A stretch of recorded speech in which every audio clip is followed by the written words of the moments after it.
Ladies and gentlemen, comparison of the most painful deaths. No one wants to die, of course, obviously. But what is actually the worst way to die? We will see it today. My name is Mats, guys. We are the Hey Squad, the best community in the world. And let's go with this video. Timothy Treadwell watched his torn-off arm while the enraged grizzly sank its teeth into him. Screams of his girlfriend, Amy Huguenard, echoed in his head. These are real stories, guys. Real stories. Both became victims of a merciless predator, devouring them alive. Like, this bear is huge. Like, bears, they don't care. They just want to eat you. These are like wild animals. Of course, they look fluffy and bears are really cool animals, but actually they are just wild, dangerous, and aggressive. Yeah?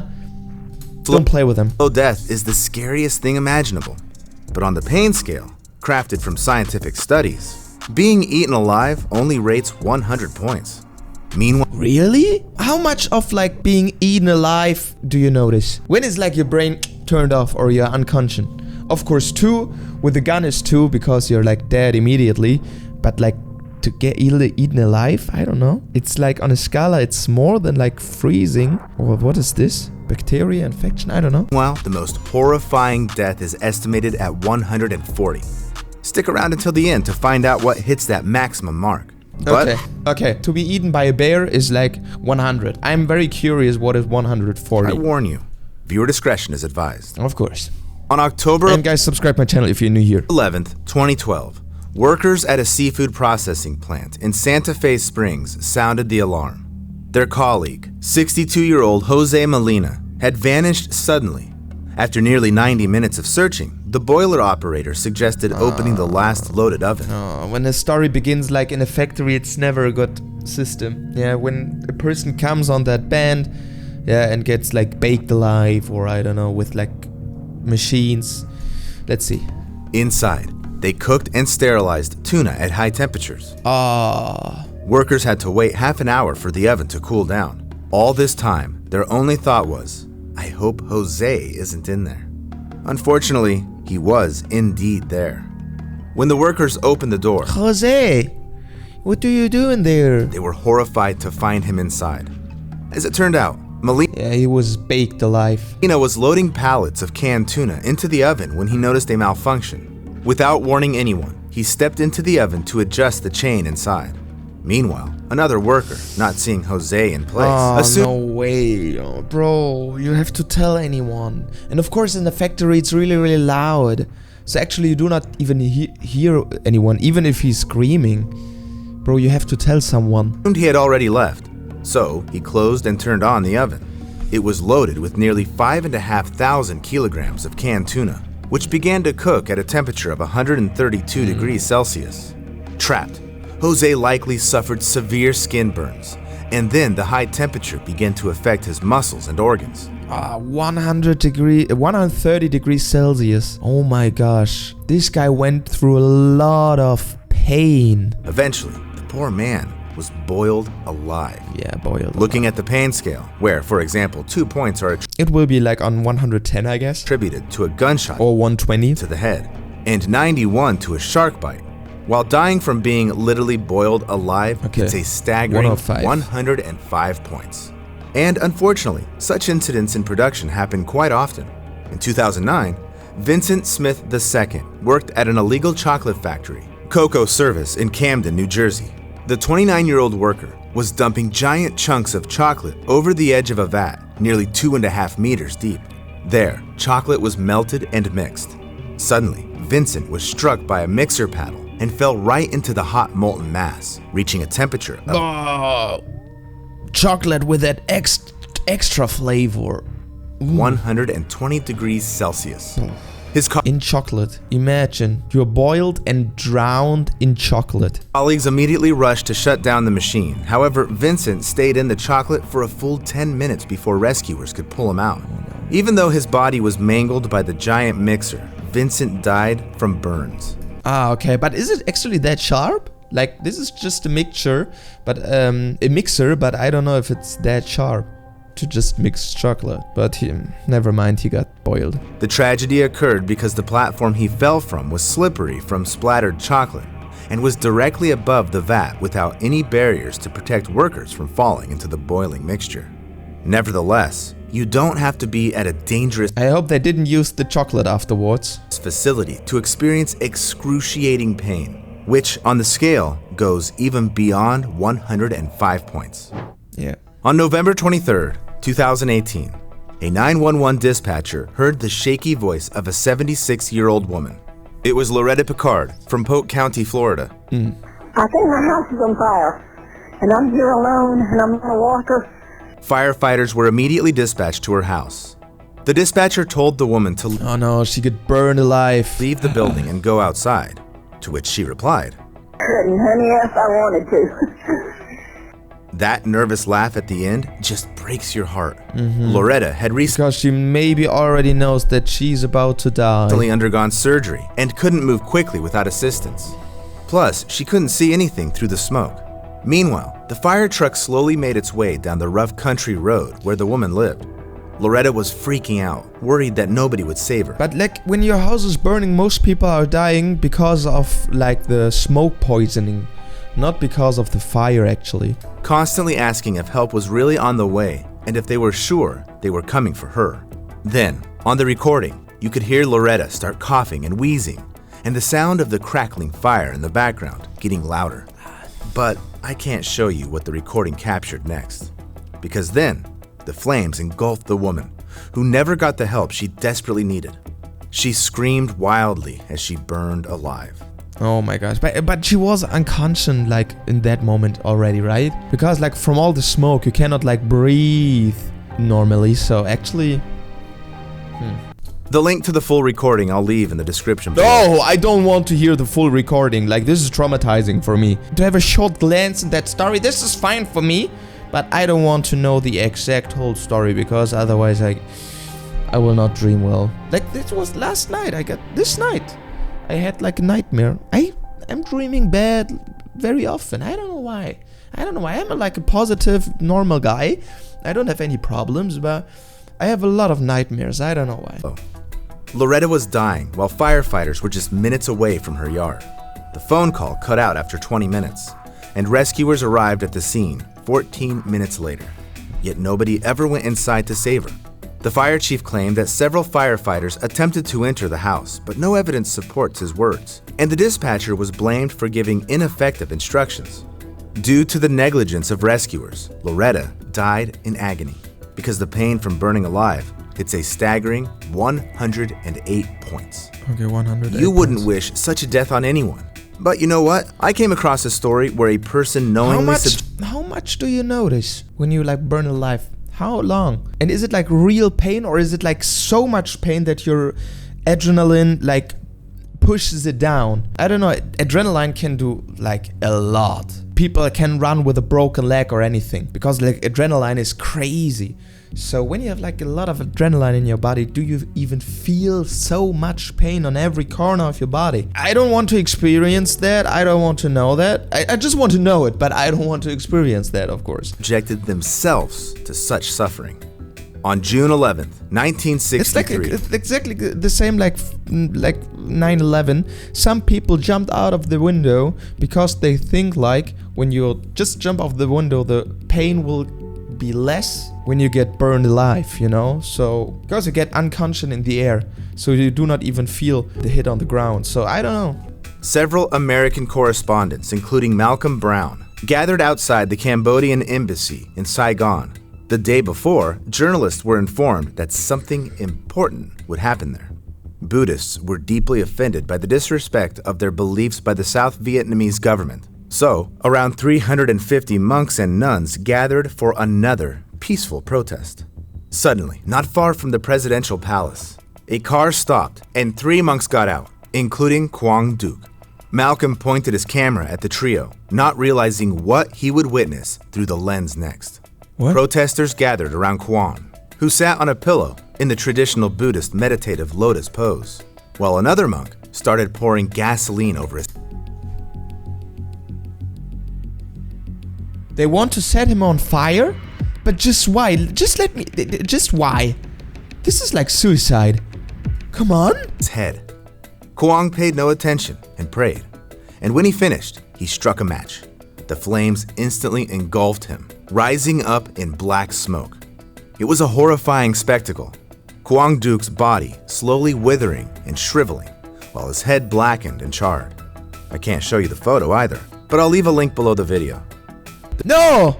Thank you for the link, but I don't want to see it. The animation is quite enough. Was it by purpose? What was the purpose behind? The scene was very contrasting, as everyone present there loudly cried, watching the self-immolation, while the monk himself, enduring painful suffering, didn't even flinch or make a sound.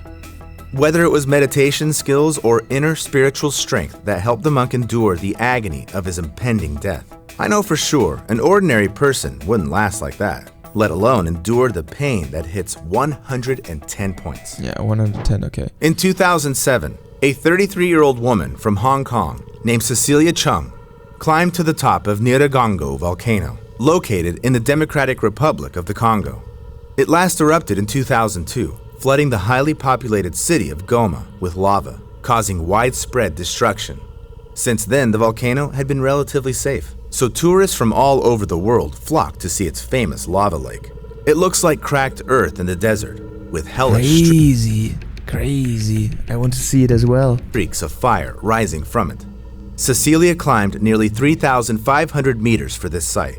The woman was thrilled by the terrifying view of the lake and wanted to take a closer photo of it. Oh no, she fell inside. Guys, we make the shout out for today in every video. I do one shout out in this video. Shout out goes out to Tessa Grace. Thank you very much for your comment, for your support. If you want to get a shout out in the next video, just subscribe my channel. Of course, you have to belong to the Hey Squad and write a comment down below.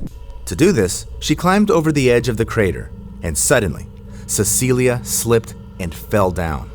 However, flying about 200 meters, she hit a protrusion right above the lava lake. Cecilia felt piercing pain because the impact broke several bones. She was thrown into the heat, and it was almost impossible to breathe because she was too close to the lava. Of course. The temperature of which could reach 950 degrees. 950 degrees. How long are you even alive? Just for a few seconds. Because it's nearly 1000 degrees Celsius. This is impossible to survive in any way. Degrees Celsius. A helicopter, rescuers, and a volcanologist were sent to the scene.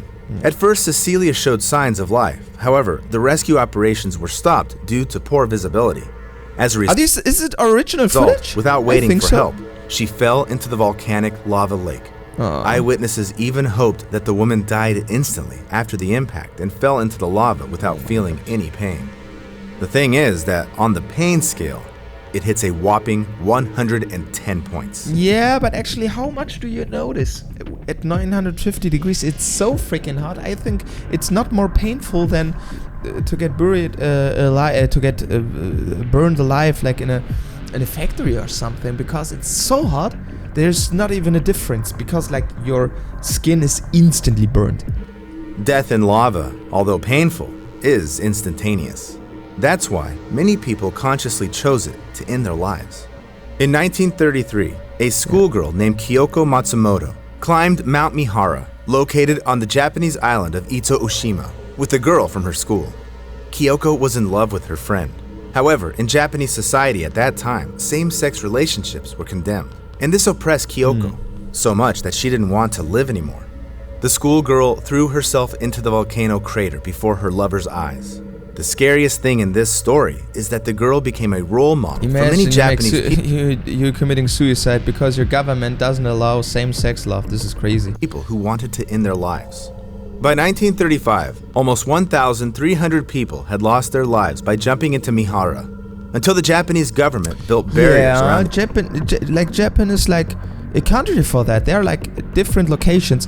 There's like the suicide rate is quite high in Japan because of the pressure on everyone and on the performing pressure of the society. And there's like this volcano, and there's like one suicide forest. There are a lot of places where people go to commit suicide. This is a very sad side of Japan. In the area. Actually. Still, as countless stories show, people often ignore such prohibitions. In 2016, Colin Scott and his sister, Sable went on a tour to Yellowstone National Park, known for its geothermal spots. They really look fascinating, but getting close to them is dangerous.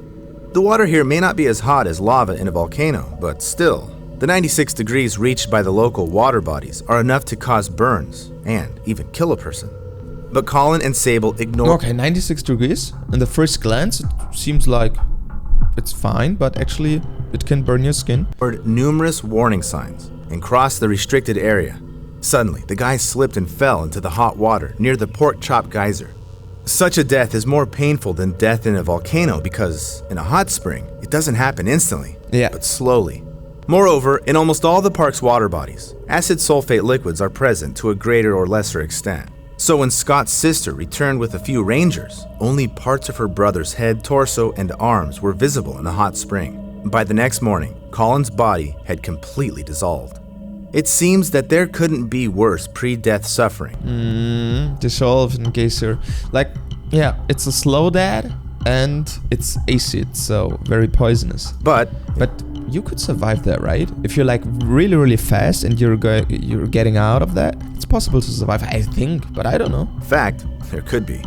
It's so easy. I'm just standing here reacting to that stuff, and I'm saying, oh, you can survive it. This is like my toxic ego. I just think that I can survive anything. You know that, right? Or when you see someone doing anything, you're just thinking, okay, I can do that as well. Solving in a geyser is far from 140 points on the pain scale. What is 140? On September 13th, 1987, in Goiânia, Brazil, the owner of a local landfill, DEATH Ferreira, invited neighbors, relatives, and friends over to show them his interesting find. DEATH showed them a strange powder. It was sparkling so mesmerizingly that guests rubbed it on their skin like glitter. It's poisonous. And took it with them to give to someone else. Yet none of them had any idea what this... Don't give it to people when you don't know what it is. Of course it's poisonous. It's just looking poisonous. ...powder really was. The thing is, the man brought scrap metal. And someone brought from a neglected hospital a metal capsule to his landfill. But those who did it didn't realize they had taken it from a radiotherapy machine. DEATH Ferreira ordered the capsule to be cut open, where he found the powder, which was actually radionuclide cesium-137. It is used in treatment to create all the people who touch it are getting cancer within the next years. Source of gamma radiation capable of affecting human cells. It's specifically directed at cancerous tumors. But if the radiation isn't controlled, it'll also affect healthy cells. DEATH, not realizing it, set off a deadly domino effect. So about 250 people came into contact with the powder. Maria Gabriela Ferreira, the wife of the landfill owner, began to suffer from hair loss and internal bleeding. One of DEATH's hired workers, Israel Bautista dos Santos. It's so interesting, it's so impressive what radioactive chemicals can do with the body. It's crazy and it's just invisible. Developed serious respiratory and lung complications. The other one, Admilson Alves de Souza, had his heart affected. However, the most affected was DEATH's 6-year-old niece, Lei das Neves Ferreira. She was placed in an isolated hospital room, but the staff was afraid to approach the child. The girl gradually developed swelling in the upper part of her body, hair loss, kidney and lung damage, and, just like Gabriela, she suffered from internal bleeding. On the pain scale, these feelings hit a whopping 125 points. Yeah, of course, because it's like very slow. When you're like bleeding inside, you're surviving it like for weeks maybe, and it's, yeah. All the people who came into contact with the blue powder got various diseases, and this quartet later died. All the items touched by people who came into contact with the powder were buried in a repository on one of the city's mounds and marked for use only in 300 years. Such cases in ordinary life are pretty rare, but people who work directly with radioactive elements risk painfully dying literally every day. On August 21st, 1945, less than 2 weeks after the bombings of Hiroshima and Nagasaki, Harry Daghlian was working with the plutonium core at the Los Alamos test site in New Mexico. He used tungsten carbide bricks to create a barrier around it because the bricks reflected neutrons coming out of the radioactive plutonium back. But when he started laying bricks around the core, he suddenly dropped one of them right on him.